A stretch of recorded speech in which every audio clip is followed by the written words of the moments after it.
Oh, what is the upstairs, everybody? Welcome back to another episode of the GXHockeyCast. We're on episode 130. Legend Ed Belfour. Even though I recognize him as number 20, he did wear number 30 for a majority of his career of My Little Hockey Show, where once a week I go through all the major news and what's happenings around the NHL, mainly focusing in on the Leafs and the Flames. Those are my two favorite teams, but I'll be discussing all 32 teams on this podcast. And I don't know if anyone might have heard about the shit that's going down in New York right now, but it went down, bro. It went down in New York this week.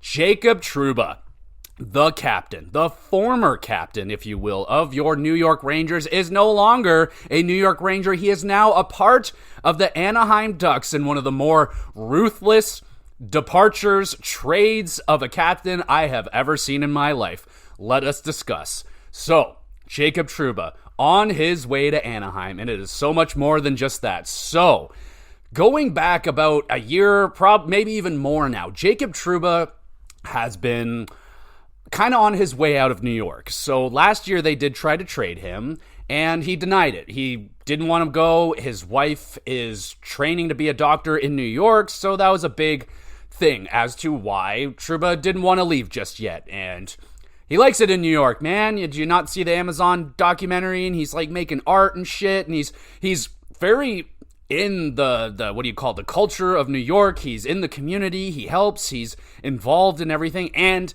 he is the captain of the New York Rangers. So why were the Rangers so desperate to get rid of this guy? Well, he does make a lot of money. He signed that big ticket contract, and ever since he signed that big contract, people have looked at Trouba at a very different way since he got here from Winnipeg. And when he was in Winnipeg, I feel like his role was different in Winnipeg than it was in New York. In Winnipeg, he was more of a two-way defender. He had offensive abilities. He's got a big booming shot, and he had more offense to his game in Winnipeg, hence why he got such a massive amount of money.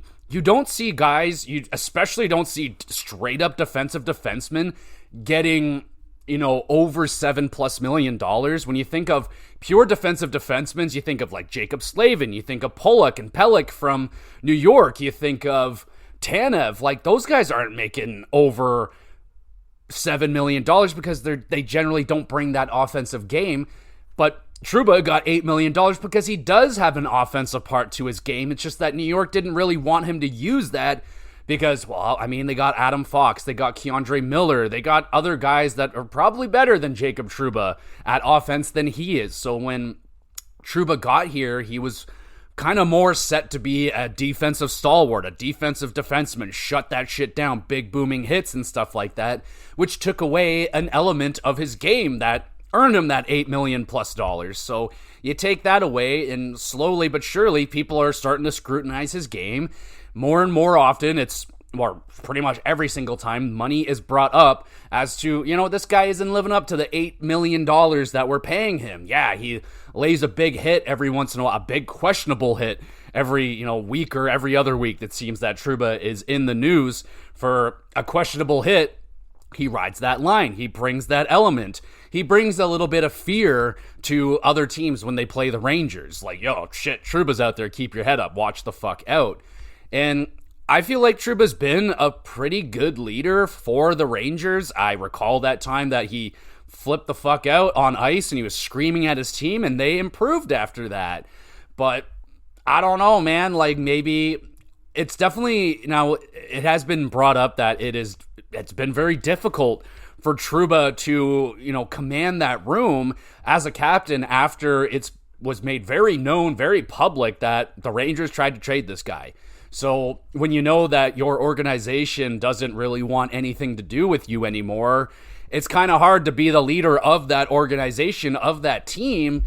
And these guys are probably knowing, like, hey, this guy isn't going to be here for much longer. They already tried to get rid of him, and they're still actively trying to get rid of him. And this time they were immensely aggressive about going down that route. So what ended up happening with Trouba is the Rangers said, yo, you're not playing for us no more. We're going to put you on waivers if you don't accept one of these places to get traded to. If he goes on waivers, he risks the chance of going somewhere he really doesn't want to go, or because, well, he has a no trade list. He's got, I think it was 15 teams on there. A lot of the teams that were in on him were teams that he didn't want to go to. He's made it very clear that he doesn't want to go to Canada because his life, everything that he's got going on, his wife, everything is in America. And you don't want to have to be traveling across the border a whole bunch of times. Me as a Canadian, completely understand that. I'm not offended that people don't want to play in Canada. Like, you know, why would you want to play here when it's not necessarily the country, it's the taxes, it's the travel, it is a little bit the country. It's cold as fuck here. But yeah, man, like that was understandable. So okay. So teams like Montreal, I think we're talking about it possibly. I heard Chicago was in on it, and we know that Detroit, there's a lot of connection from Detroit. Trouba is from Michigan, so there is a connection there. But apparently, the quabble there is that Detroit didn't want to take on the full contract, and the Rangers were not willing to absorb any of the contract. They wanted to trade the full $8+ million, no retention, and Detroit, I don't believe, was willing to do that. They would have loved to have Trouba on that team.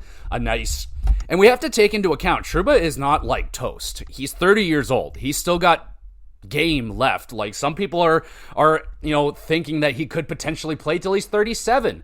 So it's not like this guy has cooked. I very much so think this. I compare this to the Oliver Ekman-Larsson situation, where he earned a massive contract in Arizona, and when he got moved to Vancouver, he wasn't living up to that contract. He wasn't being utilized the way that he wanted to. And now that he's not making that money, everyone loves Oliver Ekman-Larsson. He's a Stanley Cup champion. He's an amazing defenseman on the Leaf blue line now because he's not making $8 million. If Trouba was at $4.5, $5 million, I don't think anyone would say a fucking word about it.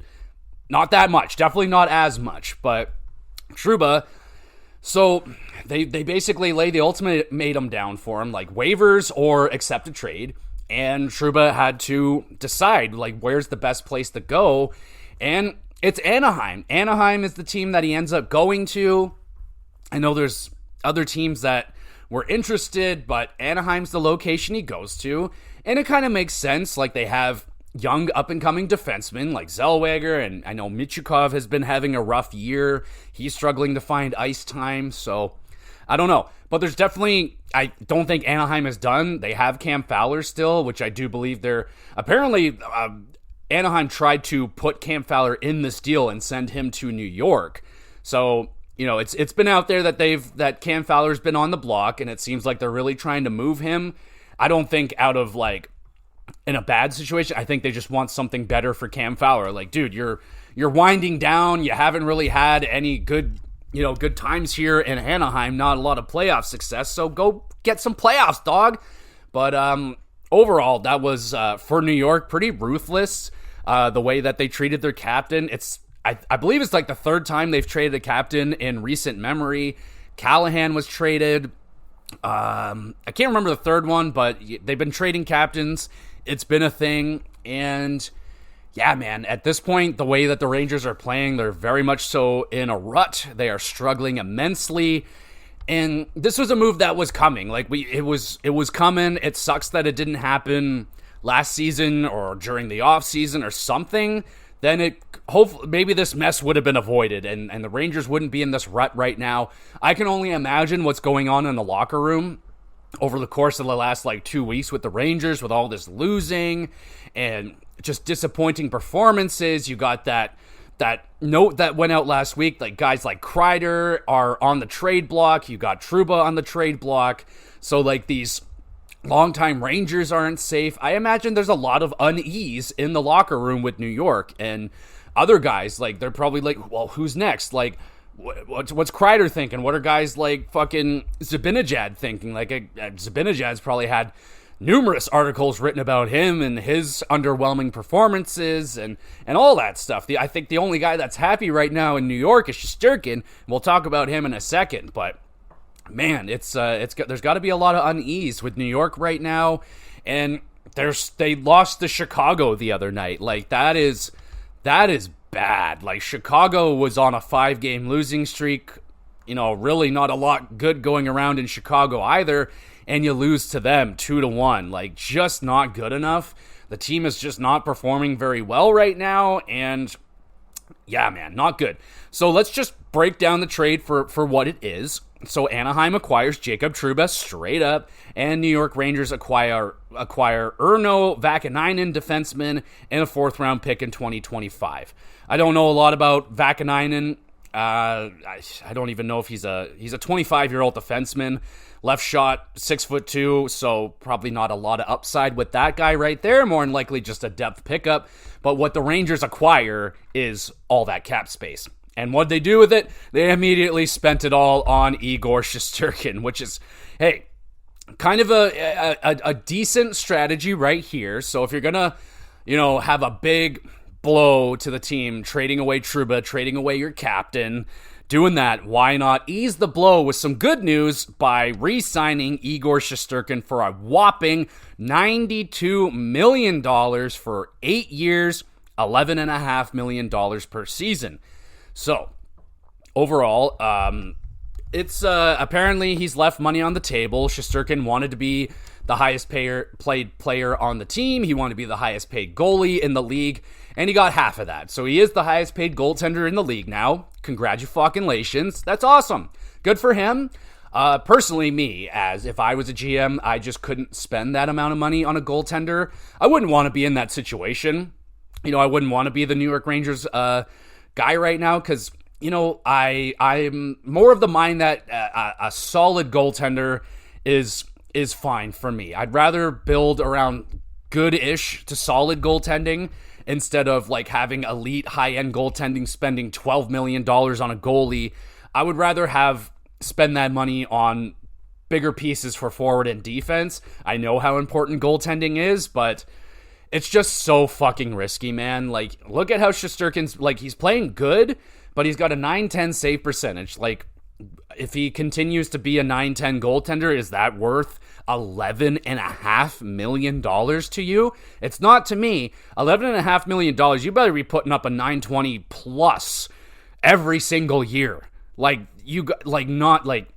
I know people are very believing of Shesterkin. I just don't believe in putting that much money on a goaltender. Like, it's to me, it's just too risky. Goaltending is so up and down. We've seen it so many times where goalies are the best in the world one day and they're fucking out of the league the next day. It's something that is just too common, and I couldn't put that much into a goaltender, honestly. But Shesterkin is one of the few goalies that people feel very solidified with, so we'll see how that goes. Shesterkin, now that he's got his contract and he's solidified and he's secure, we'll see if he can continue to play up to those standards. It's going to be very difficult.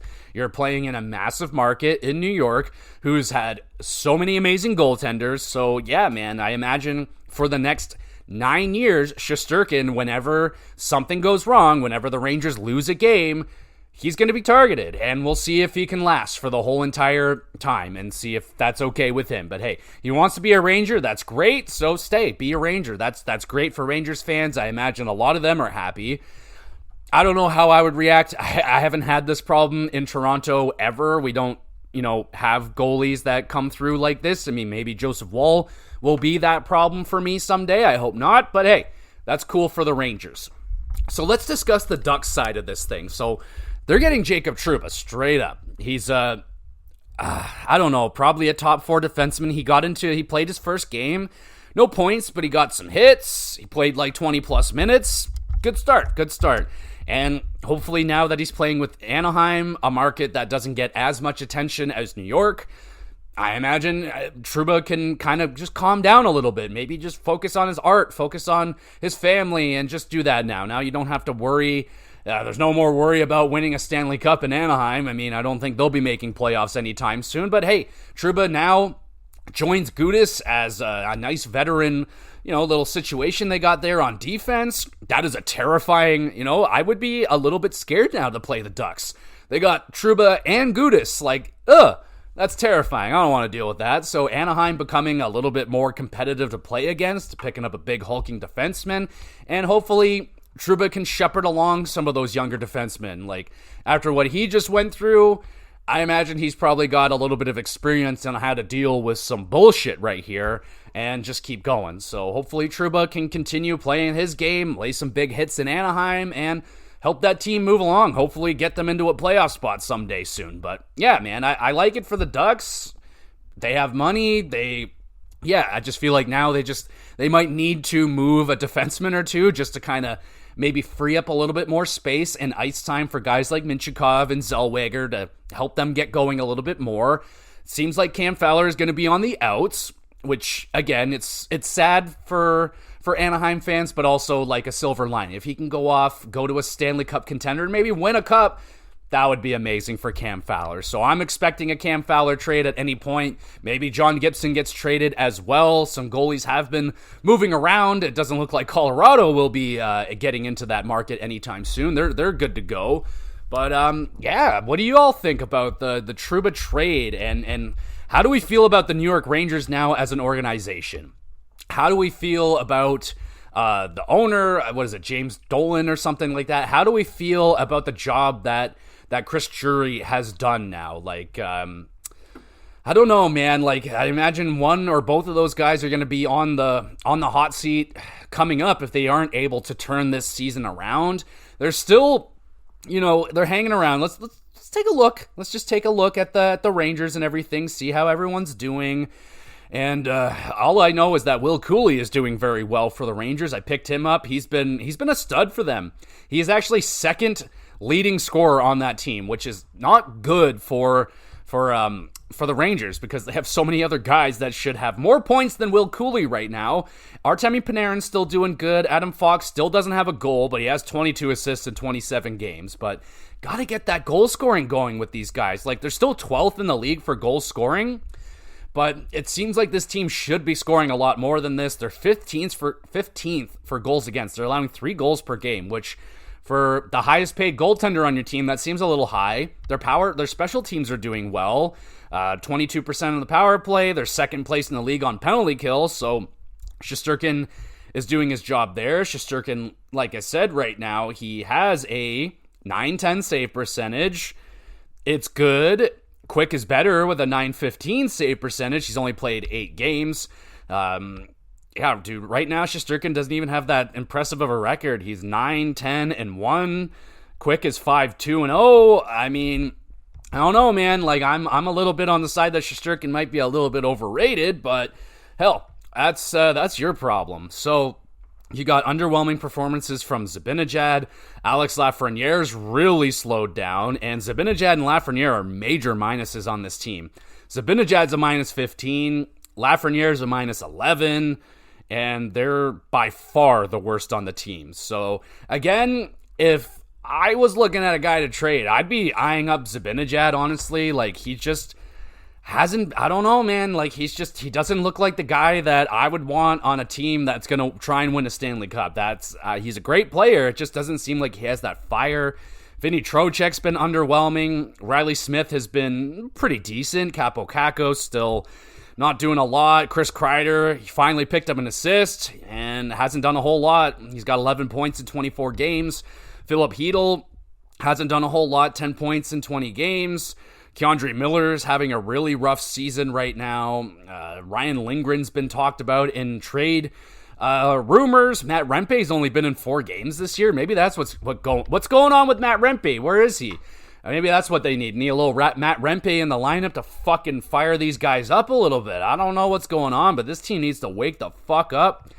And I don't know, man. They definitely don't look. They don't look very, very scary for a Stanley Cup anymore. That's for sure. And again, a lot of, I imagine, Rangers fans and anyone that with the Rangers are just gonna be like, oh, well, Shesterkin could just turn it on in the playoffs and steal them a Stanley Cup. But I don't know, man. He's not playing all that great either. So they got to get it together, man. I don't know what is going on with the Rangers. Is there a potential coaching change in mind, maybe? Like, what is it? Peter Laviolette is the coach right now. That guy's been fired like 800 times, so why not fire him again? I don't know. But, yeah, dude, that's a lot of crazy shit going down right now in New York. Craziness. And speaking of craziness, let's take a look at the goaltending swap that went down between Colorado and the San Jose Sharks. And all I can say is, what took so fucking long for Mackenzie Blackwood to finally become a Colorado Avalanche? I love this move. Love this move for Colorado. I imagine Avs fans are fucking cheering in the streets, all that shit, because Georgiev is no longer the goaltender for the Colorado Avalanche, and they just might have a chance now to win some more games. So, Mackenzie Blackwood is now a member of the Colorado Avalanche, and so is Giovanni Smith, right winger. There you go. And they also pick up a 5th-round pick in 2027, and Colorado retains 14% of Georgiev's salary, which I believe Georgiev is on the final year of his contract, so not a big deal. Oh my god, it died. Oh my god, San Jose is trying to kill me. Help me. San Jose acquires Alexander Georgiev, Nikolai Kavalenko, right winger, a 2nd-round pick in 2026, and a conditional 5th-round pick in 2026. Let's discuss. Mackenzie Blackwood, for quite a couple of seasons now, he went from a Team Canada absolute, this guy is a lock-in for goaltender, to get this guy the hell out of this league, to, hey, this guy's actually pretty decent, and that's kind of where we're at. With Mackenzie Blackwood, he appears to be a very good goaltender playing on a not very good team, and that's where he's been for quite some time now, so Mackenzie Blackwood, I believe, was rocking a 910 save percentage 910 save percentage in San Jose with a 6-9-3 record, 1 shutout, and that's really impressive for the team that he's on. So you would like to imagine that Blackwood shifting over to a better team in Colorado. Hopefully, he will be able to continue that play, if not a little better. Hopefully, I imagine that's what Colorado is hoping for, and that would be great for them.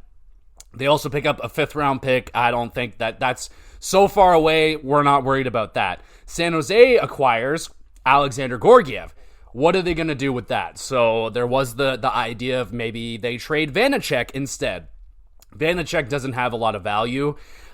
Blackwood was the guy, and yeah, I don't think Colorado would have been all that interested in Vanacek. Blackwood, I think, is clearly the target here. I think it's great. It works for both sides. Blackwood maybe getting a win or two that San Jose maybe doesn't want, and they also have Askarov in the works there. So obviously they're kind of clearing up some room. Askarov should be getting some more time now, hopefully. We'll see what happens with Georgiev. They could swap him. They can flip Georgiev. They could use him. They could waive him. Who knows what they're going to do with Georgiev? He could just play, for San Jose. Maybe he turns it around there. Maybe the pressure isn't so ridiculous for him in San Jose. Like, oh, you don't have to, you got to be the guy that gets us to the Stanley Cup here, and you don't have Nathan MacKinnon barking down your throat and all that shit. So maybe a nice, calmer change of scenery for Georgiev is going to be good. The guy came from New York, went to Colorado, and now he's here in San Jose. So pressure is dialed down substantially for him. Could work wonders, or he can just get lit up and continue to be Georgiev for San Jose, which, oh well. But he could pair up there with Vanacek or Askarov, and I think it's just a future move. You're going to clear up space for Askarov. I doubt that they're going to re-sign Georgiev or anything like that. Now, it will be curious to see what happens with Blackwood on the Colorado side. How soon, or will they extend Blackwood? How fast does that situation start to roll? If he gets a shutout in his first game, it's like, all right, give him an 8x8. Here's $8 million, 8 years, locked in, boom. That'd be a terrible idea, but you know what I'm saying? They're desperate for a goalie. They're desperate for someone to make saves over there in Colorado, and yeah, the Georgiev thing, it looked like it was awesome at first. The guy got, an all-star vote? He was in the all-star game, I believe, and then that's what happens with goalies, man. That's why I get nervous when goalies sign for that much money. It's going to be scary. But, Georgiev, it did not end very nicely there for him in Colorado. Unfortunate, I was rooting for him when it was a good story. He's like, I think I'm a starting goaltender. He was stuck behind Shesterkin in New York. He knew he wasn't going to pass that guy, so he went and found an opportunity, and he did a good job at first. It fell off. So I think a change of scenery will be good for Georgiev. We'll see if he can bounce back on his feet, but I'm excited to see what Mackenzie Blackwood can do on this team, man. I hope he can be good. I hope he can, maybe make Canada think twice about not picking him and shit like that. But hey, I feel good about that trade. It seems like a good trade for both sides. So that's well done. Good job from Colorado. They continue to be busy. They keep trying to make little trades, and they're doing what they can, man, to get them the best opportunity that they can to get to the playoffs, to get back to the Stanley Cup. They're getting a little more healthier. They got Ross the Boss Colton back in there. Nichushkin's doing well. Yeah, man, things are looking really good for Colorado. They're still not in a great spot in the standings, but they're climbing their way up slowly but surely. They'll work their way back up into the top spot in their division. There we go. And I imagine Blackwood will be a big part of that. So good job for Colorado right there. I really like that trade. And since we're still on the goalie talk, let's swing over to Vancouver, because guess who's back? Guess who's back? Back again.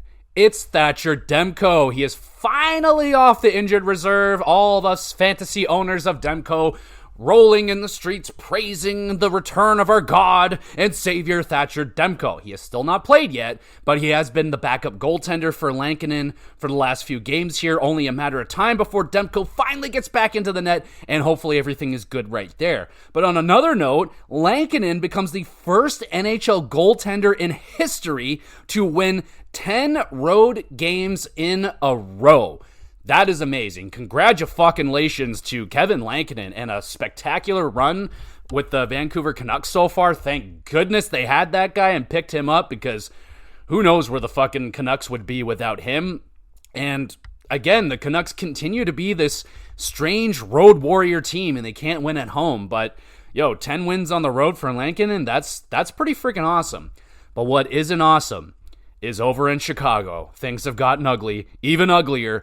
Chicago has fired head coach Luke Richardson. He is out and replaced by Sorensen. I did not write down his first name, but anyway, Sorensen becomes the interim coach and the first ever Swedish-born NHL coach in history, which fucking baffles me. Why are they so just not accepting of European coaching in the NHL? I do not understand it, especially the way that the NHL is. Has been for the last few years. They're kind of slowly turning back into a tough league again, where there's like hitting and grinding and shit, but with the skill and the passing and the breakouts and all that, where the fuck were the Swedish European coaches, man? That's what they do. That's the bread and butter, baby. So again, absolutely shocked. Like, we're still getting these kind of firsts in the NHL. Just shows how far behind the NHL is just in everything. You're getting like first black whatevers for first black coaches and all that. You're getting first women coaches. You're getting first Swedish-born coaches. Like, it's wild that we're in 2020 freaking 4, and we're still slowly getting out of the white that is the NHL. It is a white-ass league, man. Everything's run by white men, white old men, white. And me as a white man, it's annoying, like all these, you rarely ever see anyone else get a friggin' opportunity in the NHL. Let's just recycle old white man. Here, everybody, have an old white man come in. No, let's get some fucking new ideas. Let's try some new shit. And I'm so excited to see Sorensen get in here. He got that huge win against, the team not struggling, New York. Hey, you take them where you can, man. Like, yeah, New York is struggling right now, but so are the Blackhawks. Someone had to win, and it's huge for the Blackhawks to get that win. Get that win for Sorensen, and I hope he sticks around, man. I hope they rip off that interim tag, and this guy is allowed to stick around. And his big goal right now is to get Connor Bedard happy again, because Connor Bedard is pissed.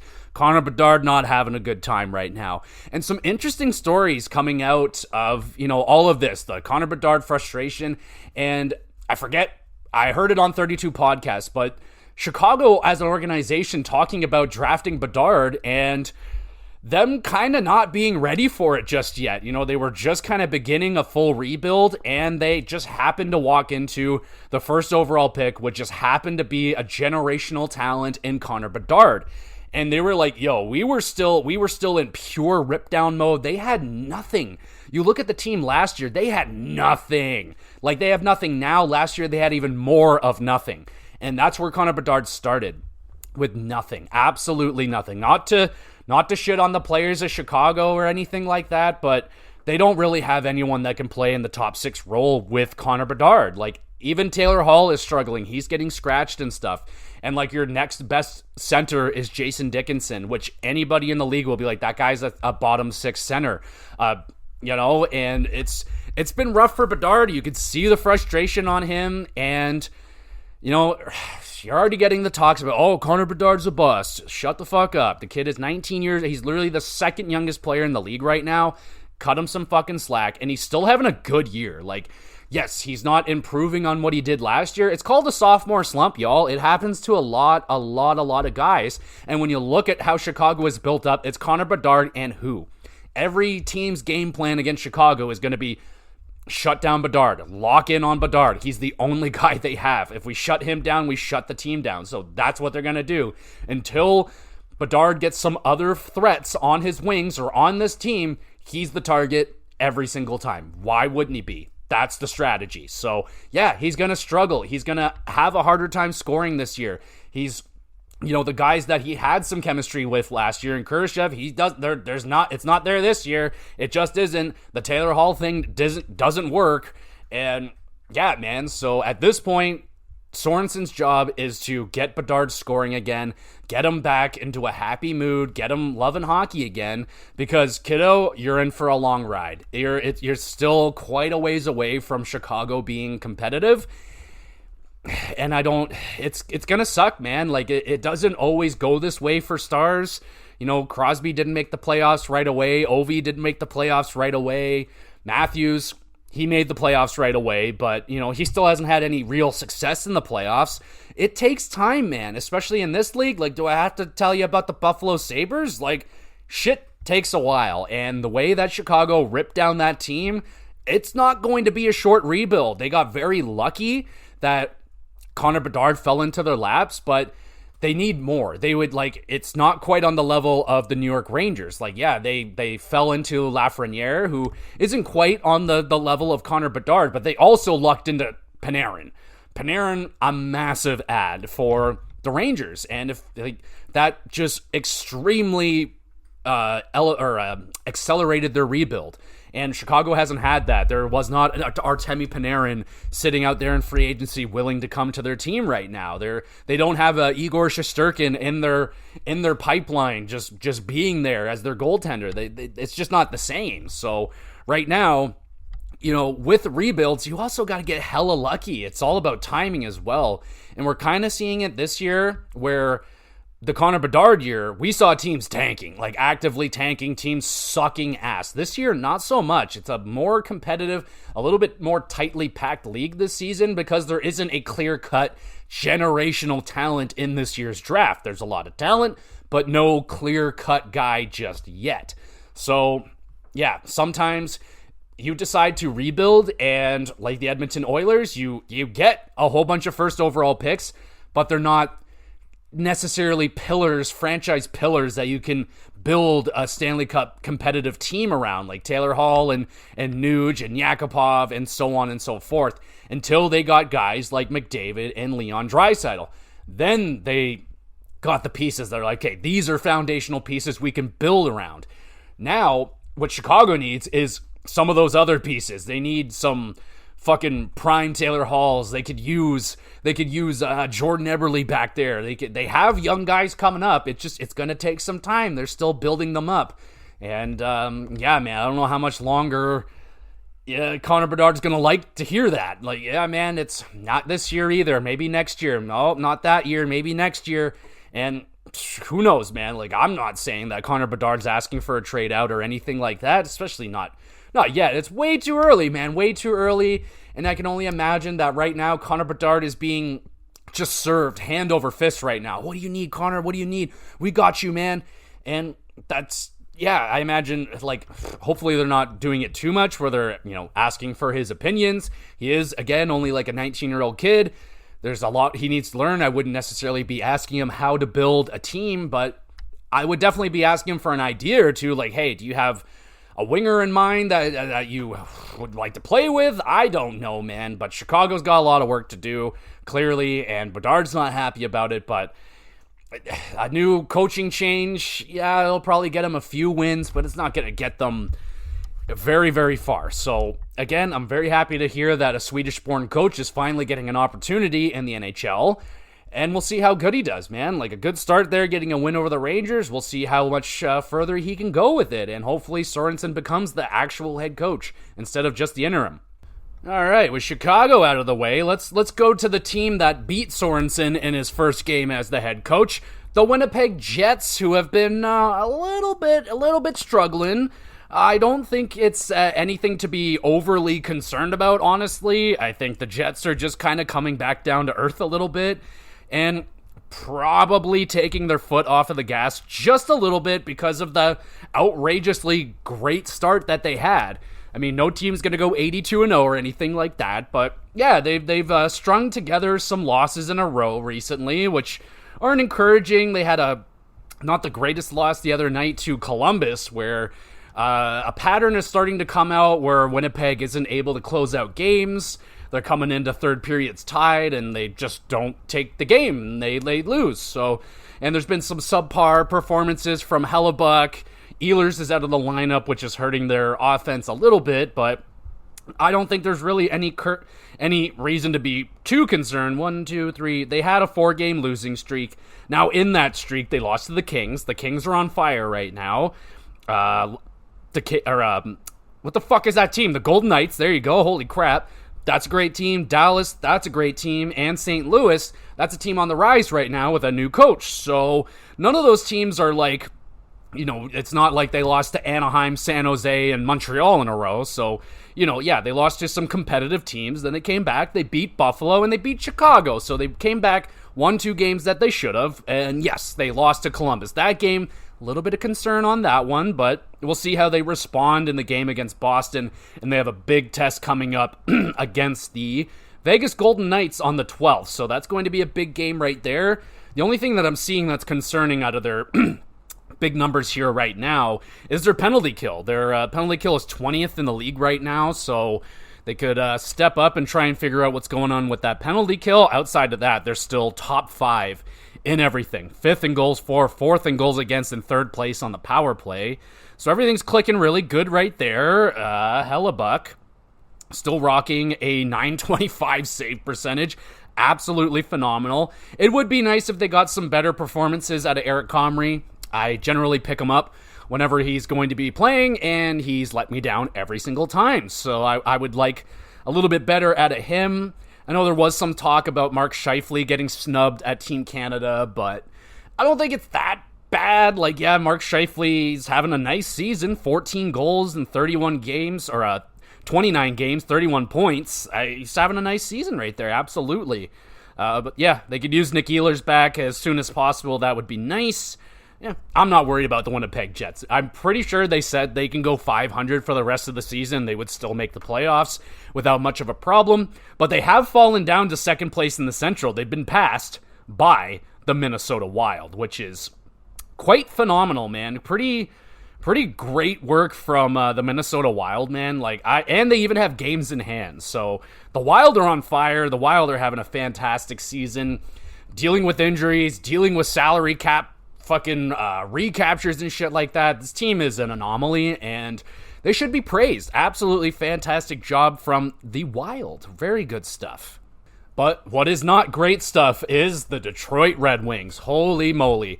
So I've kind of haven't been paying attention too much to the Detroit Red Wings this season, but every week when I watch the power ranking video from the hockey guy, the Detroit Red Wings are like in the bottom 5 consistently for quite some time now, and I haven't really noticed that. But yeah, dude, Detroit is struggling. They're right there with their classic group. It doesn't look like the Senators, Sabres, Red Wings, or Canadiens are going to be making a playoff push this season either, and the Red Wings, 26 points, they're right there with the Canadiens, man, for bottom in the Atlantic Division.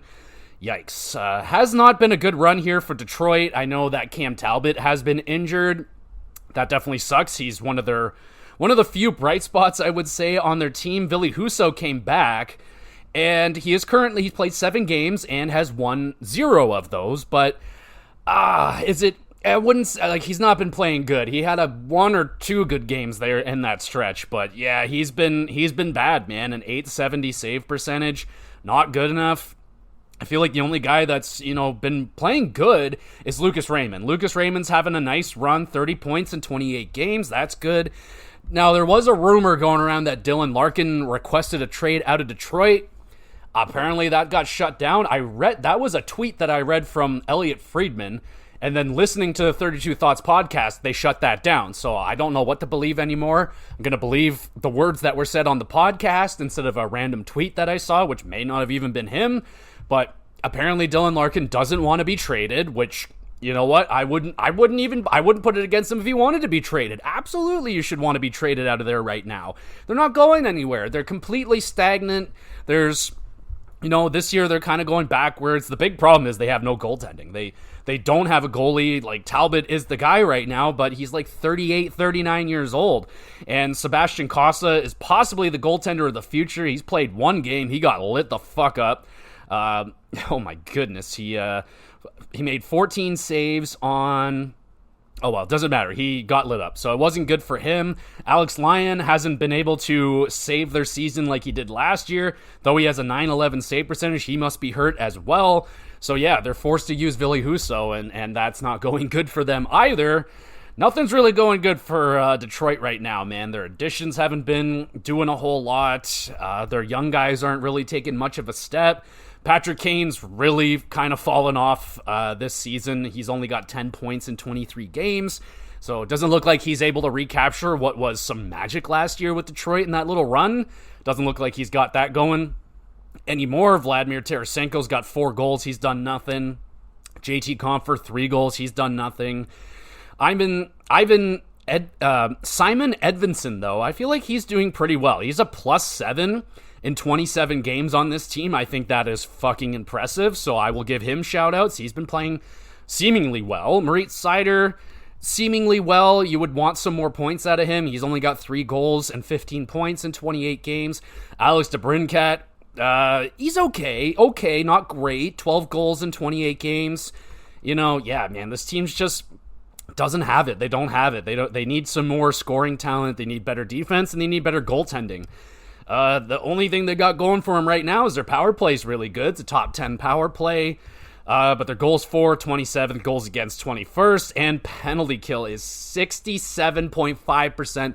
Someone somehow is worse than that, but they're 31st in that. So can't buy a save in Detroit. And I don't know, man. Like, how much longer is the Stevie plan going to, until it starts to fall onto deaf ears? Like, people, it's been a long time since Detroit has done anything of relevance, and they just seems like a backwards year for Detroit, and that is never a good thing when you, especially with Detroit, they've kind of been slowly moving forward, and this year that it seems like they're taking a pretty good step backwards, so that's not good. Same thing with Chicago. They were looking for a step forward this year. It seemed like the moves they made in the offseason would lead to some better results, and yeah, it seems like they've taken a step back. Connor Bedard has taken a step back, and that is alarming, hence why the coach got fired. So is that going to happen to Detroit? I talked about that last week. Detroit has a long history of not firing coaches mid-season.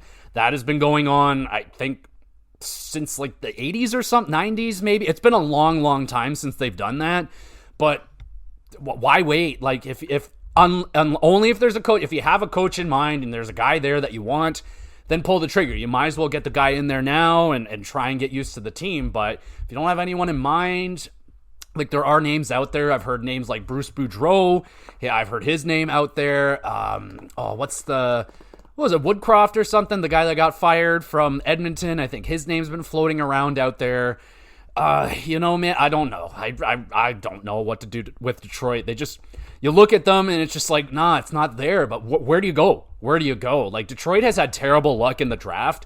I feel like the picks they've made, they've done as well as they can, but they're never getting that top 2, top 3 picks. They're always in that like 5, 6, 7 range, and like, yeah, you'll get a really good player there, but they need like someone that can really change the franchise around, and maybe a top franchise center that can play ahead of Larkin, but I don't know, man. That's just not always in the makings. And, it looks like Moritz Seider and Edvinsson are going to be a good long-term combo for the Detroit Red Wings blue line, but surrounding them, it is weak, and they just can't buy a save right now. So hopefully Cam Talbot will get back into the net as soon as possible, but he can only do so much at his age, man. Like, he's not going to sit there and play 60 games. So doesn't look like another rough year for Detroit fans, which is a shame. And speaking of a shame, the Nashville Predators. It is a shame because they just keep on freaking losing, man. They are on a 1, 2, 3, 4, 5, 6, 7 game losing streak. Losing to the likes of the Ottawa Senators, Montreal Canadiens, Philadelphia Flyers. Hey, they beat the Winnipeg Jets, everybody, but oh well, that is the last time they won a game. Last time they won a game was November 23rd. My goodness, no wins in December so far. What the fuck do you do with Nashville, man? They're in big dookie, man. They're in big trouble. This is, they had another ridiculous week where Ryan O'Reilly was out, and then they healthy scratched, I think it was Novak or something like that. Who's the guy that's left on this team? Yeah, Tommy Novak. So they went into the game with no centers. They got shut out by Montreal, and that just looks stupid. So a lot of people think, it's easy to look at the team now in hindsight, and they're like, oh, why did they pick up Marchessault and Stamkos when they should have tried to go after a guy like Chandler Stevenson, a center? But people forget that Tommy Novak had everything like looking like this guy was going to be a legitimate center and a good second line center at that, because the seasons he had prior, in 22-23, he had 43 points in 51 games, 17 goals, 26 assists. So you look at that and you go, okay, yeah, that's pretty good. Last season, he had 71 games, 45 points. So not as impressive, but substantially better than the 4 points in 21 games that he's going for right now. He's on pace for like 4, 8, 12, like 6, around 20 points if he's lucky right now. So he's on even half a game pace that he was on last year. So that's bad. But if you look at those stats, you go, okay, 45 points. If I add on Marchessault and Stamkos to his wings, why couldn't those numbers go up? Why couldn't he get back to that 51 or 43 points in 51 game kind of pace? It was there. So I kind of see why Nashville's like, okay, no, Tommy Novak could be a serviceable second line center behind Ryan O'Reilly. And no, Ryan O'Reilly is not your prototypical first line center. I compare him, he's more of like a Patrice Bergeron light, where Ryan O'Reilly on his best years could maybe get you 30 goals, maybe like 25 goals, 60 points, 70 points on a really good year. But he's obviously defensively responsible. He is a stud two-way forward, stud in the face-off dot, great responsibility defensively. And he's a leader, he's passionate, Conn Smythe winner, all that shit. So, like, yeah, he's a great center, but he's not like a line offensive generating type of center, And Stamkos he can't play center anymore. He's kind of, he's off to the wing now. He's in that stage of his career. He's never been really a two-way center. He's, especially recently, like if you look at his plus minuses, it's abysmal. He's kind of just a power play merchant at this point. He doesn't really score much 5-on-5. He's a power play guy. And I think, yeah, obviously it would have been great if they had Chandler Stevenson second line between Marchessault and Stamkos. You would probably have a better chemistry right there between those guys. Novak, I really don't know what he 27 assists is what he had. So it's not like he was a major playmaker. He seemed like kind of a two-way center where he can put up some goals and put up some assists. So yeah, when you look at the team, the makeup wasn't there. It's like, okay, no, like you need someone that could pass the puck to those guys, and they just don't have that in Nashville. They don't have that center, and no one's trading centers right now of that caliber. People keep talking about Kadri. Calgary's not trading Kadri. They're looking for centers right now, so why would they trade one? Calgary's in a playoff spot. They're not going to trade Kadri, and Kadri is not the guy they're looking for. Kadri is like is a better Novak. Like, he's a scoring, not really a playmaking center, man. He's like kind of a two-way center, and I don't think that would work either. So, at this point, Nashville's pretty much done. a 7-game losing streak. At this point, you're already last place in the league.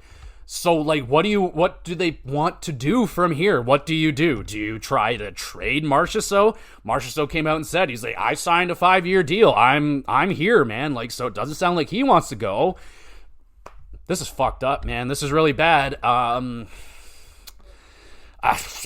flabbergasted, honestly. I don't think anyone saw this coming. It was going to get this bad, and it's just getting worse, seemingly. Every week, I look at Nashville, and it's getting worse. They're on this. They're literally on the worst streak of the season, and I don't see it getting any better. I can only honestly see it getting a bit worse, and we'll start seeing if Barry Trotz said he's going to give them till Christmas to figure it out. Well, I think with the 7-game losing streak, you should probably cut that off and do something now. But like I said, there's nothing out there. There's no one really trading centers right now. And every trade that Nashville seems to make, they're losing it. Even just anything that they're doing right now, they're losing. They lose Dante Fabro. He's been great. They trade away Tomasino. He's been great with Pittsburgh. So, like, at this point, you might just want to take the phones away from Barry Trotz and maybe get him back on the bench. I don't know. It doesn't look like he's a very good GM right now. So I guess maybe that was a mistake. Maybe Barry, everything sounded so good. Like, oh my God, this guy, Barry Trotz, getting trained by Poyle, who's been the GM forever. And he set him up for all this success with the Jeannot trade. Here's all these draft picks. Here's all this shit. Here, take the keys. The car's nice and warm, ready for you. And Barry Trotz has done this with the team. Where last year it was such, a big surprise that they made the playoffs. And maybe we should have read into the way that team played prior to the U2 concert situation. Maybe we should have seen, like, that's more or less what the team is, not the U2 concert. Like, I don't know, man. Like, obviously that's not happening this year. They're not going to have a U2 cancellation that will rally the team. I don't know what you can really do at this point other than just ride it out, I guess. I don't know. They have draft picks, which is like, they have cap space. They have draft picks. They can do something. I just don't know what you do. What's out there? Could you trade for, like, a Kirby Dach, maybe? Like, one of the young centers in Montreal? What about Trevor Zegras? Is that the kind of, like, I know he's been on the trade block. Could they try and bring a guy like that over? That's pure skill and offensive creativity. Hey, maybe that works. Maybe Trevor Zegras comes over. Maybe that could do something. Like, who knows? He could clearly use a change of scenery, and Nashville at this point would probably love to have that creativity come in and be like, "Yo, yeah, try and, like, work with Marchessault and Stamkos." Can you imagine Stamkos centered by Zegras and Marchessault? That would be a pretty fun line, I would think. I think maybe there's something there. So you gotta start making some phone calls. If I was a GM in the league, I'd be calling Nashville every day, being like, yo, what do you want to trade away for nothing today? And I can use. So Nashville's in a horrible spot. 7-game losing streak. What the heck do you do if you're Nashville? I'm sticking with Trevor Zegras, man. Take a flyer on that guy. His value can't be that high. He's got a pretty hefty contract. He's making like $5 million. He's consistently hurt all the time. He hasn't had a good season in a while. Why not take a shot at it? Like, that's the kind of guys I'd be looking at. Someone, honestly, the guys they've been trading away, younger guys with a little bit of upside. That's what I'm looking for if I was Nashville. Try and bring in a young center, someone with some creativity, a little bit of flash. And Zegras nails all that for me. So that's the guy I'd be targeting if I was Nashville. Go after Zegras. And I guess since we're talking about some trades, I guess I'll discuss the rumors that have been going around Ottawa that Brady Tkachuk is going to get traded and Ottawa's trying to trade him and all that stuff. That's definitely not true.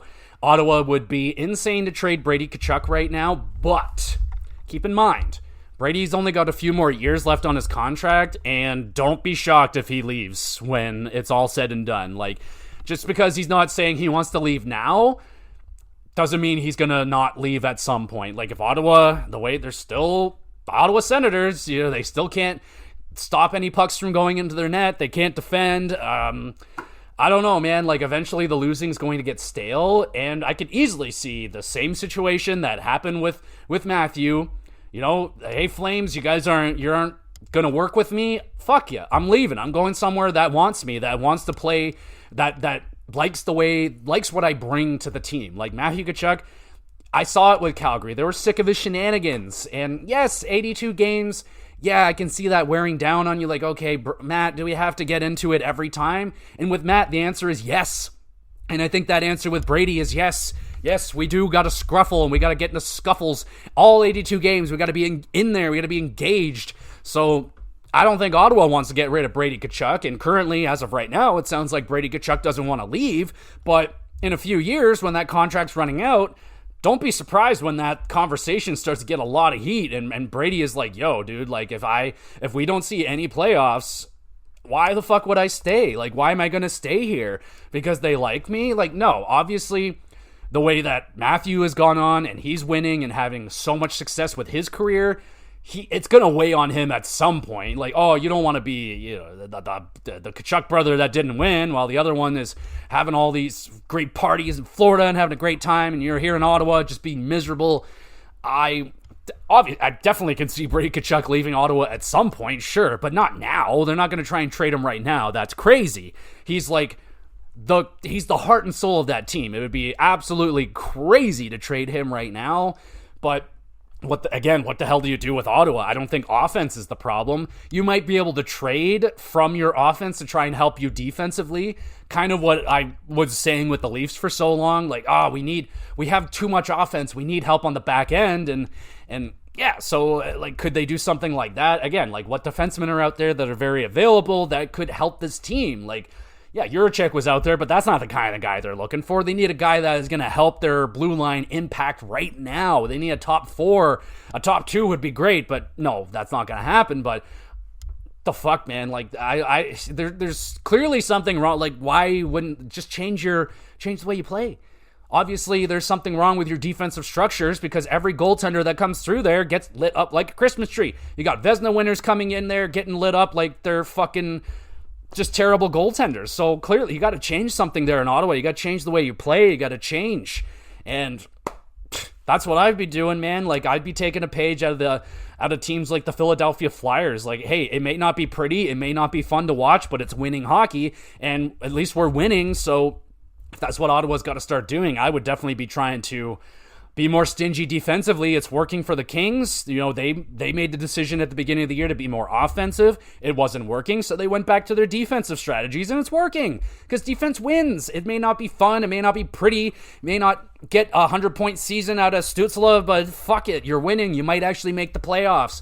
And Ottawa should be making the playoffs with a goalie like fucking Allmark, but it's really frustrating. I'm not even an Ottawa fan. I'm frustrated talking about Ottawa because I could feel it, man. Like, I know this frustration, what it is to not make the playoffs for so long, and like, you're just like, what are we doing here? We're just spinning tires. We're not going anywhere. But yeah, even when Ottawa makes big moves that are the things that are the glaring issues with the team, goaltending, they bring in one of the best, and it's still not enough. So at that point, I would change the entire way that the team plays. Like, you got to shift to a defensive style, I would think, but I'm not a coach, I'm not a professional, that's just what I think. And I think that's all I can think about this week. Thank you, everybody, so much for listening. Let me know what you think about the Trouba trade. What do you think about the New York Rangers as an organization? Like, who's more cutthroat at this moment? Is it the Rangers or is it Vegas? Who's the most cutthroat organization? I think it's the Vegas, and they've had success. But hey, if this works for the Rangers and they go off and win a Stanley Cup, no one's going to bat an eyelash at this Trouba thing. No one's going to bat an eyelash at anything that the Rangers do for at least 2 years if they win a Stanley Cup. So we'll see what happens there. Let me know what you think about the Chicago situation. Is Bedard a bust? Yeah, right. But what's going to happen with Bedard? Is that guy going to stick around and wait for Chicago to get good? It's going to be a long time, I feel like. So yeah, there we go, everybody. Thank you so much for listening. And in terms of what else we got going on with the podcast right now, just take a note. I am recording this on Tuesday. I'm releasing it on Wednesday, so if shit goes down on Wednesday, my bad. I'll talk about it next week. But in terms of what else we got going on with the podcast, WrestleCast, got your wrestling recap coming out every week on AEW and WWE Wrestling. I think there's a Saturday night's main event coming out this week, so if it's big enough, I don't really know what I'm expecting out of that show. It might be an hour, it might be 2 hours. If it's big enough, I'll have an extra pay-per-view review for it. And in terms of the GamerCast this week, going to be a big, fun one. Going to be talking about 30 years of PlayStation exclusives and picking a PlayStation game from every year. From 94 to 2023, I'm picking a PlayStation, my favorite PlayStation game from that year. So it's a big one. It's going to be a fun time celebrating 30 years of PlayStation's history. And oh baby, and we're getting closer to the XCs, my gaming awards show. That'll be coming out at the end of December, early January, one of those time frames where I'm going to be discussing the year that was 2024 for myself, and all the games that I played, old, new, doesn't matter. They're all in contention, and a game from any year could win my game of the year. I'll have a whole bunch of awards, and we'll be discussing the year that was 2024. It's going to be a lot of fun. That's always one of my favorite episodes to record, just kind of going through my year and just being like, I remember at the beginning in January, I was doing my Resident Evil kick, and I was, now I'm on my God of War kick, and I'm playing God of War stuff. Great times. So be on the lookout for that. I should be able to get a God of War Ragnarok review out before the XCs, so be on the lookout for that one as well. And there we go, everybody. I upload all these episodes to the YouTube channel, GamerGX Videos. Go over there, subscribe, and drop a comment. You want a question answered on the podcast, I'll shout you out, answer your question, and that'd be fun. Get interactive with the podcast, y'all. Send in questions about wrestling, hockey, video games, anything like that. And there's a Twitter page and an email address. Again, links are in the description. Follow along there, and we'll be back with some out GX Bloodgift.